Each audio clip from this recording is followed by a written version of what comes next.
ذوالحجہ کا مہینہ شروع ہونے والا ہے اور اللہ تبارک و تعالی نے اس مبارک مہینے کو کئی حیثیتوں سے دوسرے مہینوں پر ایک ممتاز صفت عطا فرمائی۔ یوں تو سارے دن اور ساری راتیں اللہ تبارک و تعالی ہی کی بنائی ہوئی ہیں۔ ہر دن میں سورج نکلتا ہے، شام کو غروب ہوتا ہے، دن ہو جاتا ہے، دن رہتا ہے سارے صبح سے لے کر شام تک، پھر سورج غروب ہونے کے بعد سے رات شروع ہوتی ہے، فجر کے طلوع ہونے تک جاری رہتی ہے۔ دیکھنے میں سارے سال کے دن اور سارے سال کی راتیں ایک ہی جیسی ہیں اور سب اللہ تبارک و تعالی کی بنائی ہوئی ہے، لیکن اللہ تبارک و تعالی ان دنوں اور راتوں میں کچھ کو اس لیے انتخاب فرما لیتے ہیں کہ میرے بندے ان دنوں میں یا ان راتوں میں میری طرف خصوصی طور پر رجوع کریں۔ ہم لوگ اپنے دنیاوی مشاغل میں جو اللہ تعالیٰ نے ہمارے لیے حلال کیے ہوئے ہیں، مثلا روزی کمانے میں، تجارت میں، زراعت میں، ملازمت میں اپنے اوقات صرف کرتے رہتے ہیں۔ اللہ نے ان کی اجازت بھی دی ہے اور اگر نیک نیتی سے کریں تو انشاءاللہ وہ بذات خود ثواب کے کام ہیں، لیکن ان کاموں میں زیادہ سے زیادہ منہمک ہو کر اور زیادہ مشغول ہو کر بعض اوقات ہم اللہ جل جلالہ کی محبت، اللہ جل جلالہ کی طاعت، عبادت، براہ راست عبادت اس کو فراموش کرنے لگا۔ اللہ تعالیٰ کی یاد، اس کا ذکر، اس کی تمنا، اس کی محبت، ان جذبات میں ان مشغولیتوں کی وجہ سے کمی آنے لگتی۔ تو اللہ تبارک و تعالیٰ ہمیں اس غفلت سے نکالنے کے لیے اور اپنی طرف بلانے کے لیے، متوجہ کرنے کے لیے،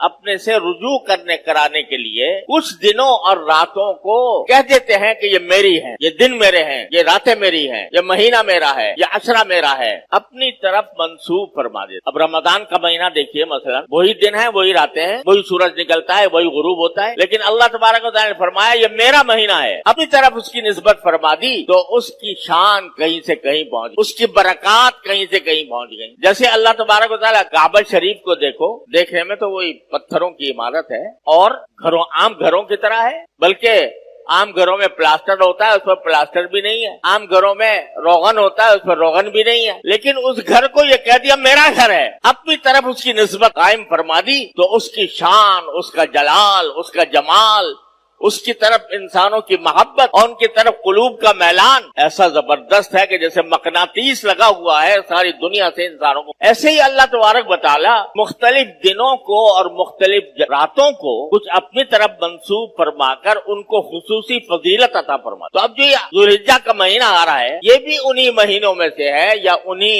ایام میں سے ہے جن کو اللہ جل جلالہ نے اپنی طرف منسوب فرما کر اس کو خصوصی تقدس عطا فرما دیا اور اس کی خصوصی فضائل بیان فرمائے۔ کیوں؟ تاکہ ہم لوگ جو دنیاوی مشغلوں میں الجھے ہوئے ہیں، منہمک ہیں، وہ ذرا لوٹ کر تھوڑے عرصے کے لیے اللہ تبارک و تعالیٰ کے ذکر میں، اس کی یاد میں، اس کی محبت میں، اس کی طاعت میں اپنے آپ کو مشغول کریں۔ ایسا یہ ذوالحجہ کا اور اس مہینے کی ایک خصوصیت یہ ہے کہ اس میں کچھ اللہ تبارک و تعالیٰ نے ایسی عبادتیں مقرر فرمائی ہیں جو صرف انہی دنوں میں انجام دی جا سکتی ہیں، سارے سال نہیں دی جا سکتی۔ مثلا حج جو ہوگا وہ ذوالحجہ میں ہوگا، سارے سال نہیں ہوگا۔ عرفات کا میدان تو آج بھی موجود ہے، جبل رحمت بھی ہے، مینا بھی ہے، لیکن آج اگر کوئی جا کر مینا میں قیام فرمائے یا جا کر عرفات کے میدان میں جبل رحمت پہ کھڑا ہو جائے، کوئی عبادت کی حیثیت سے اس کا کوئی مقام نہیں، جیسے اور میدان ہے ایسے عرفات کا میدان۔ لیکن جب 9 ذوالحجہ آ گئی تو اب اس کا وہاں پر جا کر وقوف کرنا، وہاں پر جا کر ذکر کرنا، وہاں پر جا کر اللہ تبارک و تعالیٰ سے دعائیں کرنا، اس کا مقام کہیں سے کہیں پہنچ گیا کہ جو